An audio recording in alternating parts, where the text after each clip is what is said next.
있죠. 자, 이제 타자격 시험 기출문제 중에서 조세 총론 파트의 문제만 뽑았어요. 조세 총론만 뽑은 거예요. 조세 총론 부분만 정리를 해드린 거예요. 자, 그럼 이제 1번 문제는 이게 이제 올해 감정평가사 시험 문제예요. 감정평가 시험인데 이렇게만 나온다면 얼마나 쉽겠어요.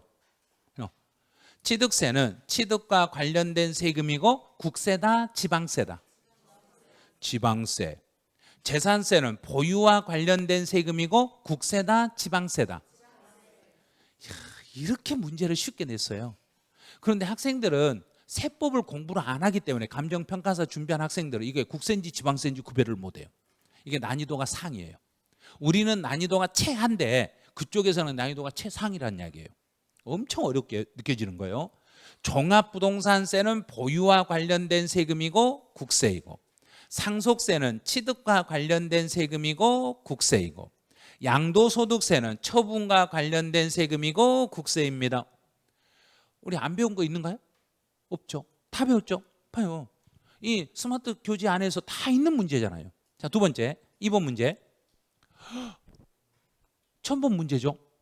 안 배웠죠. 안 배웠는가요? 배웠는가요? 책에 있어요. 책에 있는데 이렇게 해석을 못해. 이런 식으로 해석을 못해. 옳은 거. 이것도 감정평가사 문제예요. 감평 문제인데 우와, 이거 이렇게 어렵게 냈다고요? 네, 봐요.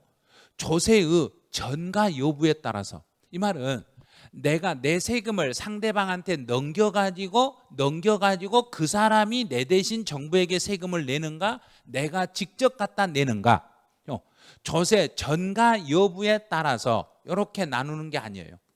전가 여부에 따라서 내가 이걸 다른 사람 손에다 넘기지 않고 내 손에 들고 내가 가서 직접 내면 무슨 세고? 그래요. 그게 직접세예요. 내가 가서 내면 직접세고, 내 세금을 다른 사람 손에다가 넘겨가지고 그 사람을, 내 세금을 그 사람 줘가지고 그 사람이 대신 정부에게 내면 우회적으로 돌아서 낸다. 이래서 간접세 이렇게 말하는 거예요. 직접세와 간접세라고 하겠습니다. 이렇게. 자, 과세권자 배웠죠? 다 배웠잖아요. 과세권자가 국가가 과세권자면 무슨 세가 되고? 그래요. 직접세와 간접세로 구분하는 게 아니라 국세와 지방세로 구분합니다. 안 배운 게 하나 다 배웠잖아요. 납세자의 담세 능력을 고려하여 사람이 중심이 되면 인세, 물건이 중심이 되면 물세. 그러면 담세 능력에 따라서 인세와 물세로 구분합니다. 그럼 답은 3번이네. 이걸 풀 수가 없어요. 학생들은 감정평가사 준비한 학생들 이거 못 풀어요. 그러니까 이걸 감평 준비한 학생들은 어떻게 풀어간가 모르겠어요. 그 다음에 과세표준의 계산 단위. 과세표준을 계산할 때 가격으로 계산하면 종가세. 독립세와 부가세가 아니라 가격이면 종가세. 수량으로 돼 있으면 종양세. 봐요. 다 배웠잖아요. 우리. 다 배워가지고 알고 있는데 이렇게 문장으로 나오니까 이게 뭔 말인지 모르겠어요. 그래요. 자, 독립된 세원의 유무에 따라서 독자적으로 움직이면 독립세. 다른 세금에 붙어서 다니면 부가세. 그래서 종가세와 종량세가 아니라 독립세와 부가세로 나누겠습니다. 이게 부동산 학개론 시험에서 나왔다니까요. 저게 부동산 학에서 나왔어요. 간평에 부동산 학개론 문제가 있는데 거기에서 1번, 2번이 둘 다 나왔어요. 자, 이제 3번 문제는 세무회계라는 시험이 있는데 용어 정리할 때 가장 쉽게 해요. 가름하여 그러면 우리는 무슨 납세 의무 그랬는가? 가름 제2차 4번 있네요. 이런 거 시험이라고 낸 거예요. 지문만 길게 내는 거예요. 왜? 수능 형태로 낸다고. 수능 형태로 문제를 낸다고는 했지만 문제가 너무 쉬운 거예요. 가름이라는 이 단어만 찾으면 돼요. 가름하여 그러면 앞에 사람이 못 냈으면 그걸 보충해서 그 사람이 못 낸 것만 내가 추가로 내주면 되니까 제2차 납세 의무라고 합니다. 자, 서류 송달 나왔네요. 납부 고지, 세금 고지서. 세금 고지서는 연대 납세 의무니까, 세금 고지서는 연대 납세 의무니까 대표자다 각각이다. 각각. 봐요. 모두에게 각각 냈네요. 그다음에 고지는 이제 납부 고지서 중요한 서류다, 안 중요한 서류다. 중요한 서류니까 일반 우편으로 보낸다, 등기로 보낸다. 등기로. 등기 우편으로 하셔야 됩니다. 이제 3번이 함정이에요.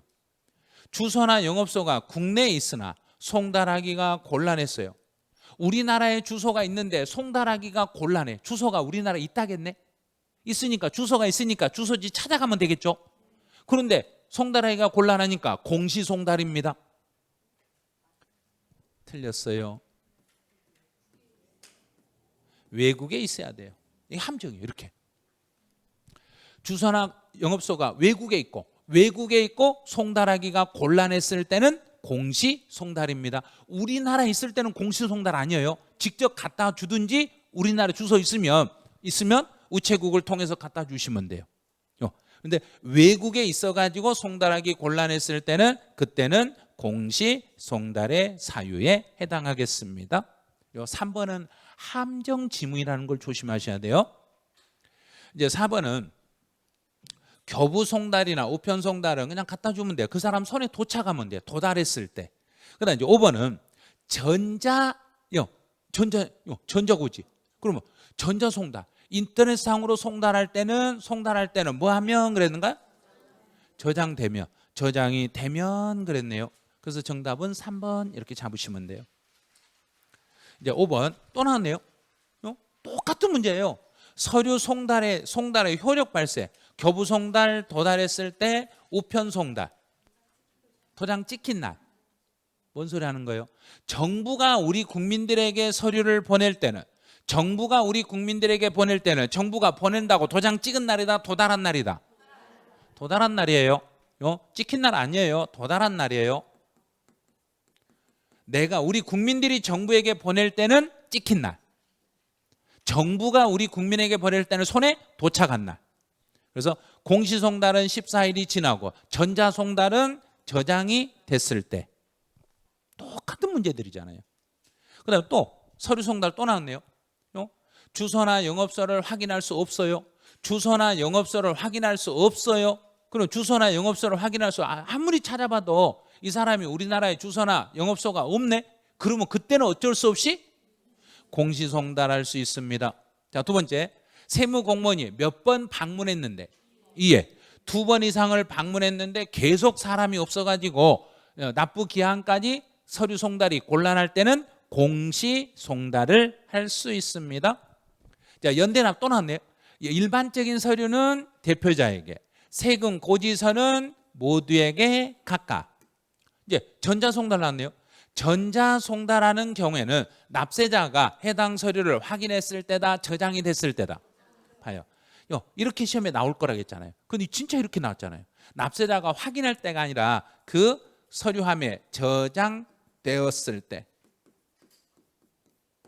저장되면 그때부터 효력이 발생합니다. 그럼 4번 틀렸네요. 자, 문제 7번 가보죠. 자, 사업의 양수인. 제2차 납세 의무는 언제나 나오면 이것만 나온다 했잖아요. 사업의 양수인. 사업의 양수인은 우리 딱 기억을 할 때 앞에서 뭔만 기억을 하겠는가 생각해 보죠. 뭘 기억을 하겠는가? 앞에 사람의 사업을 내가 가져올 때 그 사람이 세금이 있다는 걸 알고 가져와야 책임이다. 모르고 가져와도 책임이다. 알고 가져와야만 책임이다. 자, 교재 한번 가보죠. 교재 15페이지 가보세요. 자, 15페이지 3번에 제일 밑에 네모 박스 3번에 사업의 양수인의 제2차 납세 의무. 사업의 양수인의 제2차 납세 의무에서 어떤 글자에만 체크가 돼 있는가? 확정.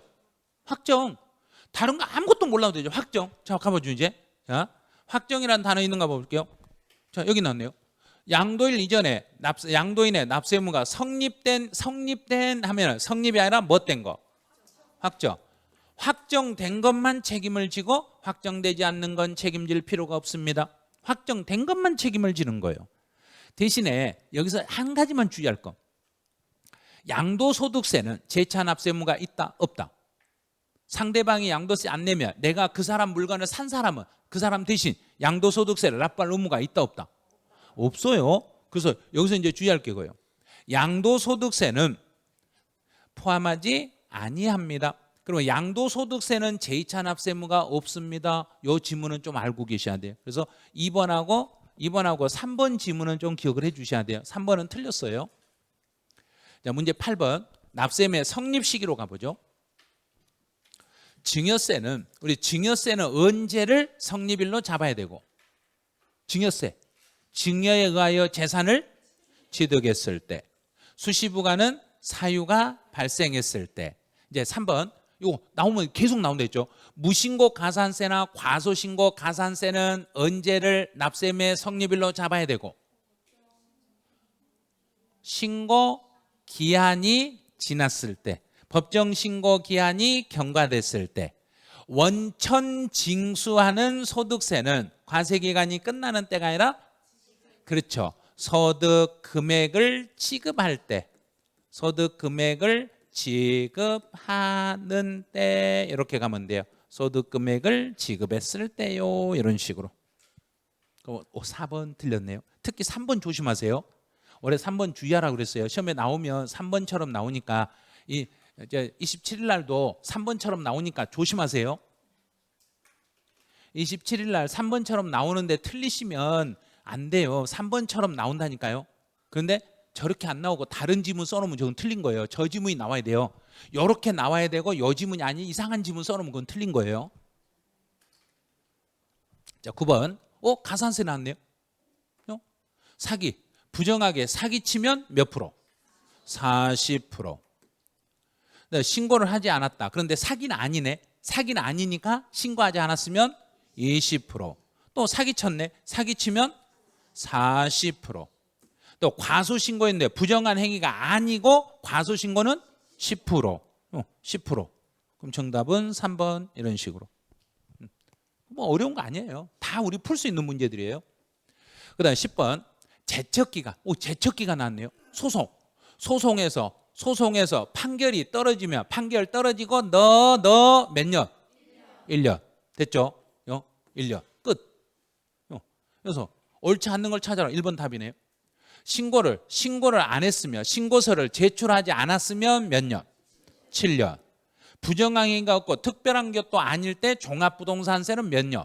5년. 자, 5년인데 언제부터 5년이다? 납부 기한의 다음 날이다. 납세 의무의 성립일이다. 납세 의무의 성립일부터 5년간 조사하고 끝내겠습니다. 부정한 행위로 그랬는데 나쁜 지 그럼 몇 년? 10년. 봐요. 제척기가 아무것도 아니죠. 시험에 나오면 딱 이런 정도 수준밖에 안 나온다니까요. 자, 이제 문제 10번, 11번. 자, 압류하고 교부 청구가 나오면 누가 1번이다? 압류 1번, 교부 청구 2번. 그러면 압류는 교부 청구에 우선하여 징수한다. 끝. 됐죠? 자, 두 번째. 최종 3월분 임금, 이거 소액이에요. 소액은 국세에 우선한다, 우선하지 않는다? 우선한다. 소액이 1번, 국세가 2번. 자, 3번. 파산 절차의 든 비용과 국세는 누가 1번이다? 파산 절차가 1번, 국세 2번. 그러면 1번은 2번에 우선한다. 자, 4번. 종합부동산세와 담보된 채권이 나오면 누가 1번이다? 종합부동산세 1번, 담보된 채권 2번. 그러면 2번은 1번에 우선한다, 우선하지 못한다? 우선하지 못한다. 우선한다 틀렸죠? 우선하지 못한다. 담보된 채권은 종합부동산세는 우선하지 못한다. 그래서 답은 4번. 봐요. 지금 다른 시험에서 나온 문제들이 우리 스마트 합격 요 교재에서 배운 것 중에 안 나온 거 있는가요? 없죠. 다 나오잖아요. 그러니까 다른 시험에서 나오는 시험 문제는 이거 믿으셔야 돼요. 조그만데 얼마 안 되는데 여기서 다 나온다고요? 이것도 많아요, 사실은. 이것도 많아가지고 이것도 더 줄일 수는 있는데 더 줄이면 더 불안해하니까 못 줄이는 거예요, 지금. 이거 줄일 수는 있어요. 이거 반절로 줄일 수도 있어요, 이 책으로. 그래서 지금 배웠던 내용들을 전부 우리가 배운 조세 총론하고 관계되는 지금까지 다른 자격 시험에서 나온 기출 문제는 전부 이 정도예요. 이 정도. 자, 그럼 이제 오늘의 마지막 멘트가 나왔네요. 자, 이분이네요. 이분. 천천히 가도 괜찮아요. 중요한 것은 멈추지만 않으셔야 돼요. 천천히 가도 괜찮아요. 그런데 중간에 멈춰버려. 그런데 정진을 해도 중단을 하시면 안 돼요. 중단해버리면 37회를 다시 시작해야 돼요. 중단해버리면. 이게 정진을 하루 정도 쉬었다가 그 다음 주에 나와도 되는데 이제 완전히 멈춰버리면 새롭게 가면 안 돼. 그래서 우리는 일단 천천히는 가도 되는데 절대 뭐 하지는 말으란 이야기인가? 멈추지 말고 계속 끝까지 가시란 이야기예요. 끝까지 가다 보면 이제 우리 스마트반에서는 우리 목표가 몇 프로 합격률이든가요? 그렇죠. 100%. 100% 지금처럼은 하면 100% 될 것 같아요. 지금처럼 하신다면. 이게 조세 총론 공부할 때까지 그러니까 어디까지냐면 이제 재산세까지는 100%가 되는데 종합부동산세부터 들어가면 국세 들어가면 그때부터는 합격률이 막 떨어져. 거기서 좀 올려주셔야 돼요. 그래서 오늘 하는 이 문제는 제가 다시 이제 요거 밴드 같은 데 올려놓을 거예요. 학원 게시판에도 올라 있으니까 참고해가지고 나중에 한번 보고 싶으면 다시 한번 출력해서 그때 한번 봐주시기 바라네요. 네, 오늘 수업은 여기서 마치죠. 수고하셨습니다.